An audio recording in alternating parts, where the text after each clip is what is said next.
really is important to us as an organization, and what are we going to hang our hat on at the end of the day.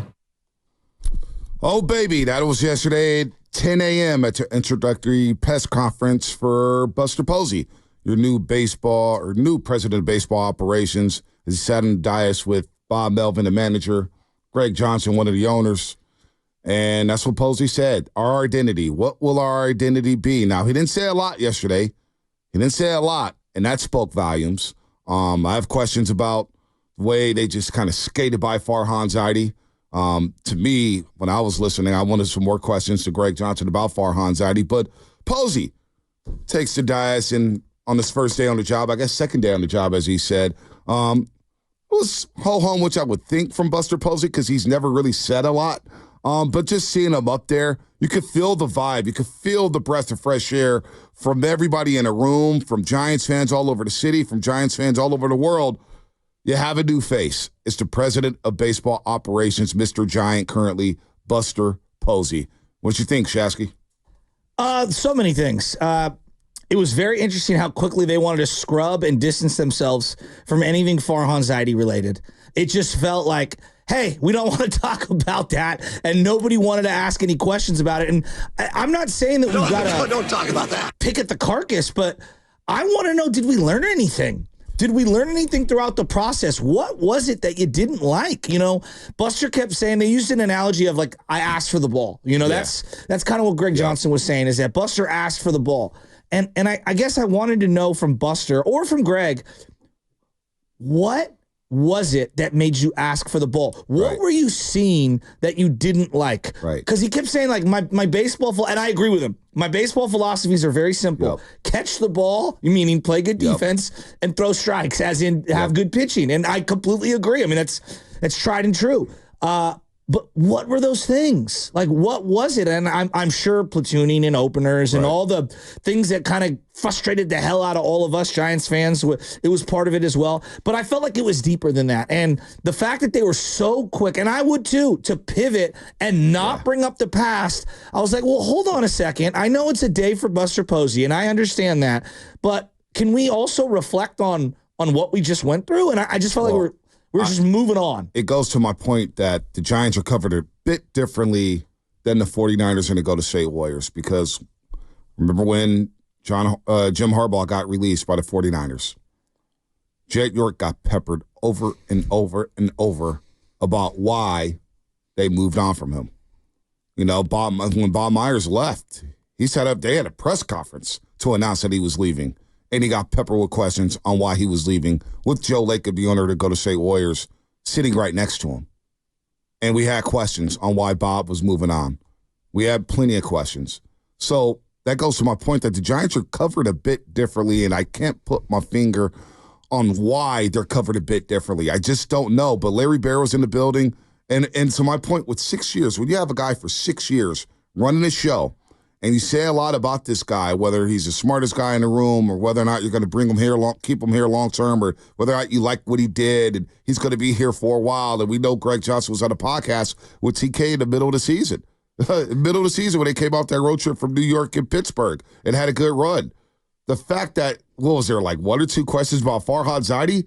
Now, when it comes to Buster Posey, he may get some one-on-ones, and you may find out a little more about his philosophy and what he saw last season with the baseball team. But it's not Buster's nature to basically crush anybody. No. That's not his DNA.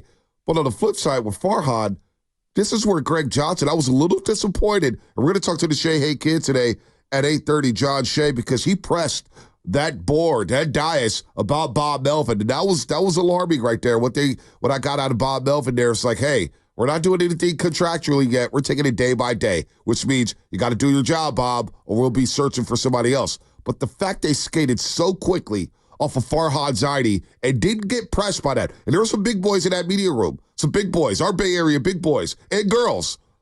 It was a bit disappointing. I'm not going to lie to you. Well, on one level, I understand, because like Buster's he's a charming guy, and a lot of people that were in that room have covered him a long time. So you want to, like, not endear yourself, but hey, congratulations. This is maybe the first time I've been face-to-face with you in 4 or 5 years, and I used to see you every day. Like, I do understand on some level that, but I don't know. It felt very different. I would agree with that. Not only that, though, but Posey, we can't let him skate by because he also said things about the city. He said, wives are, I don't remember the exact quote, but he basically said, yeah, there is some concern about staying in the city and going shopping or whatnot.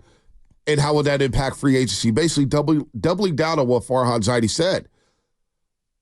I would have liked to have a question about that. Like, hey, agree. Posey, what's your philosophy there? It was a little too kumbaya for me, which, look, I'll speak for myself yesterday.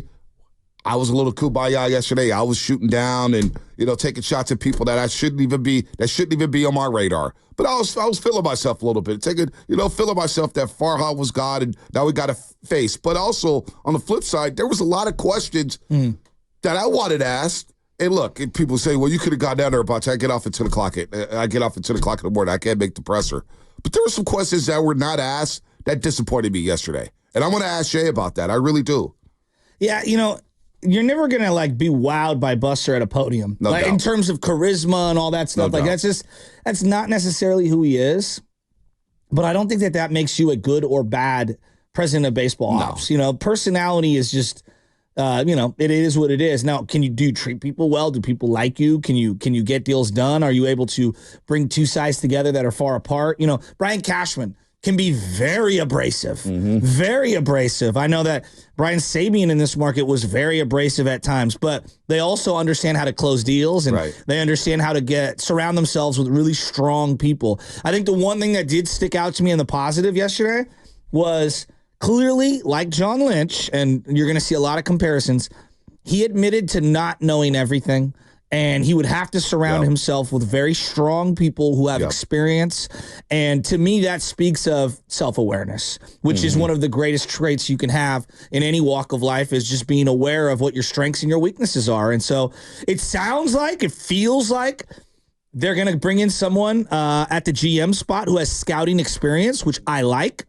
It also feels like, boy, he referenced Brian Sabian a lot. Could be coming back. I think in some sort of advisory role, they are going to reach out to him if they haven't already. It feels like to me they're going to try to not bring the band back together. That's not it. I just think I think they're gonna go to well-respected, long time doing this type of people, bring them in. They'll probably bring in a bunch of new people. Sounds like Pete Pachula, who is the current GM, is being he's gone reassigned. I don't know what different duty. Yeah, I don't. They got through that quick. Yeah, he won't be returning as a GM of the Giants.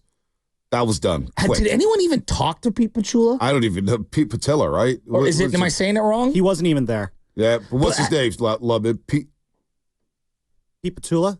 Pete Patula? Okay. He was with the Astros, and I saw him on the field a couple times, like with Bryce Eldridge. He stood there and signed a jersey and, gave him this jersey when he got drafted. Putilla.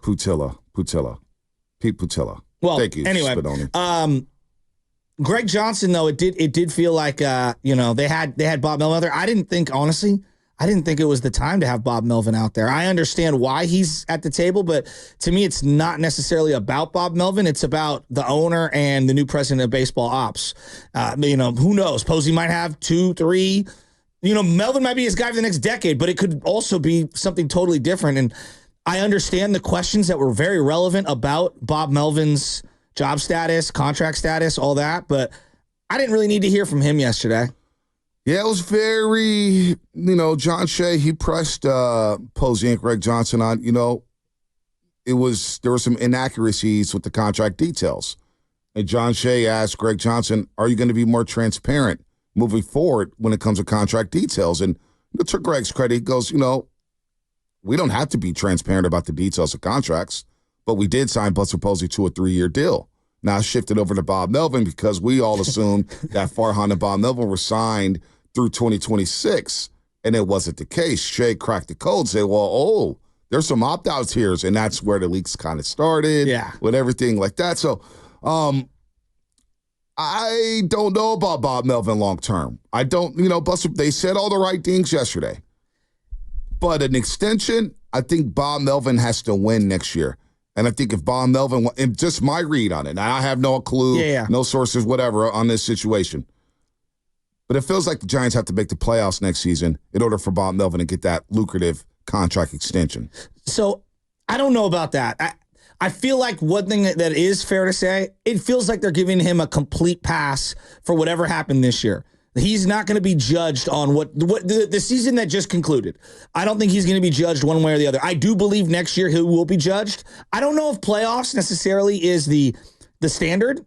It may not be playoffs. It may be form. It may be how the team looks. There you go. You know, are they clicking? Are they playing clean, crisp baseball, as Buster Posey said yesterday? Were you able, forget the ownership group, were you able to make a clear read on Bob Melvin this year? I wasn't. But, as we watched the Padres win yesterday down at Petco Park, and Lubman, who's the guy we had on from the podcast, man? He was really, really good from down there in San Diego. Craig Elston. And I asked him the question. I said, what happened with Bob Melvin and A.J. Preller? Why did San Diego keep the GM and allow a team within the division to take their manager? The question never really got answered. But we all knew about the disconnect. Oh, A.J. Preller, Bob Melvin don't get along. Bob Melvin doesn't get along. He's coming to the Giants, blah, blah, blah. Well, I'm watching San Diego go crazy down at Petco Park yesterday, beating the Braves. Tatis Jr. hits a home run. You know, they shut out the Braves. They feel good. A lot of people are picking them over the Dodgers. They're rolling, and they've been a lot of fun this year. And I heard the manager, the skipper, who was a Schilt for the Padres, he's credited the GM. I heard him after one game, he goes, that's an A.J. Preller win. I was like, what? So I don't really know what happened with Bob and A.J. Preller. And I always had that question, like, what happened with Bo Mel? And I'm not going to lie to you. I was a bit underwhelmed with Bo Mel this season. Well, I do feel like, just this is my feel, I feel like he was throwing Farhan under the bus at any opportunity he could, especially down the stretch. I don't know if I like that. No, I didn't like it either. But I kind of hypothesized at the beginning of the year, you know, when you lose a GM battle and you're the one that has to go from a fully loaded roster, you learn from that war and you go, well, I'm not going to let that happen to me a second time. Right. And I had hypothesized all year that Bob's going to angle to get Farhan as the fall guy here because, like, any normal person would do that in a work setting after they've been railroaded for the prior failures at a different stop. So, I don't know. Well, think about this, I think it was a very flawed roster, but here's what I would say, B. He didn't get the best out of Camilo Duvall. He didn't get the best out of Wilmer Flores, Tyro Estrada. There's a lot of guys that underperformed for a variety of reasons. And that's why I believe they're giving him a quote-unquote pass for this last year. Hey, you inherited kind of a weird roster that had a lot of tension, and we're going to start judging you moving forward. I was as unimpressed as you were, though, if I'm being candid. Honestly, you think about the A's tenure and how A's fans felt about Bo Mel and managing the bullpen and whether or not he had control of that. The opener that they had at Yankee Stadium with Liam Hendricks, lose to Tampa Bay at home in a wild card game. You give up a leadoff home run right away, right off the rip. You don't start Mike Fiers at Yankee Stadium. A lot going on with the A's. So he goes to San Diego. They do make an NLCS to his credit. But I remember in that NLCS, I think it was game 4, pivotal game, and Bryce Harper's about to come up, and Sean Manaea can't get anybody out that season. He couldn't get anybody out. I'm out. And he goes to Sean Manaea in that game. And I think he just, Bryce Harper, I think, crushed one. You remember that Spinotti crushed one? I'm thinking, why would Bo Mel go to Sean Manaea in that situation when he couldn't get anybody out all season long? So then you look at the Padres underachieving last season, and everybody said, well, the chemistry with the clubhouse. So maybe that was something with Soto, Tatis, and Machado. But you're the manager. You've got all this talent. You've been in baseball for a long, long time. There's no way you should be underachieving with that roster. And they did. And everybody said, well, the GM's an idiot. They got to get rid of the GM. Well, the GM stayed, and they're in the playoffs right now, rolling. One of the best teams in baseball, rolling. And Bo Mel's here, and we watched the roster, and we saw how things developed and played out here. So I don't know about Bo Mel. So, like, I'm going to go off of what I saw this year. Forget San Diego. No, I think it's a fair point because it's part of your resume. I thought he had a subpar feel for the bullpen for about 4 months. The lefty Rogers wasn't used for weeks on end. He was making like $11 million a year, and they kept going to Miller as their high leverage lefty, and he was very young, and I thought he was spotty at times, though I'm sure the numbers are going to bear out that he was good. Yep. I thought he was spotty at times. Camilo Duvall, something happened. Yeah. I would put up more of it on Camilo, but the way Camilo was used, I think also got into his head. And I think that Bob Mel has to understand how people are motivated and how to connect with them. And that's part of the job, right? Yep. And then I look at some of their other guys, like Wilmer clearly got iced out, which is fine. Like I didn't think Wilmer should have been on this team, but he was iced out, and I could feel it from the Estradas and guys like that. I think it had an effect on those guys. Now, here's the good. Elliot Ramos clearly had a monster year, and clearly Bob Melvin empowered that man to play. Now, it was because of injuries, but he kept putting him in the middle of that lineup, whether that's Farhan, Posey's influence, Bob Melvin's influence. I think he gets credit for that. And then I think the Tyler Fitzgerald immersion is another thing that, I think he gets a lot of credit for. He stuck with Tyler Fitzgerald, and the guy's bat was outstanding. I don't believe him to be a shortstop long term, but I thought he did a really good job with a couple of guys. Pat Bailey, I don't know. Well, I thought the handling of Pat Bailey, I thought they didn't have many options, but I think that the guy needed to sit for a week or two. I would have put him on the IL. Matt Chapman swears by him. And that's fine. And Matt Chapman had a very good season, very good year. So we're going to play some sound from the Buster Posey introductory press conference next segment here, because there's a lot to be said. Love me and ask some questions. Pardon me. We'll get to that with Greg Johnson, because he caught up with Greg Johnson, our very own Sam Lutman. He caught up with Greg Johnson one-on-one, and of course, Greg doesn't really say a lot. And he's no Joe Lacob, he's no Jay York, but you know what, man? It's all good. We'll see about Bomel. The roster does have to get better. It does have to get better. But was there any, honestly, when you look at the way the last two seasons played out for the Giants, what was the difference with the on-field product between Gabe Kapler and Bob Melvin managing? I thought there were less situational pinch hit moments early in games where they would yank a guy. I mean, I'm going deep into it, but also I thought you had more everyday players. Like Ramos being an everyday player, I think kind of stymied their let's go to Austin Slater in this moment kind of moves. You know what I think it was? What? It was just a respect thing. I don't know if it translated into more wins. What do you mean? But these players just seem to respect Bo Mel a lot more than Gabe Kapler. I think that's fair. The respect for, now that I think about it, the respect for Bob Melvin is there. Would you also grant me this? Whoever you think the greatest manager in baseball history is, John McGraw, Bruce Bochy, Joe Torre, La Russa, pick who you want, okay? I don't know if any of those guys was getting this team to the playoffs. Probably not. You need talent. And Buster Posey mentioned that yesterday. He said it's about the player. Our identity is about the players on the field. I want to get into that because I think it's a stark contrast to the prior regime. All right, more coming up here.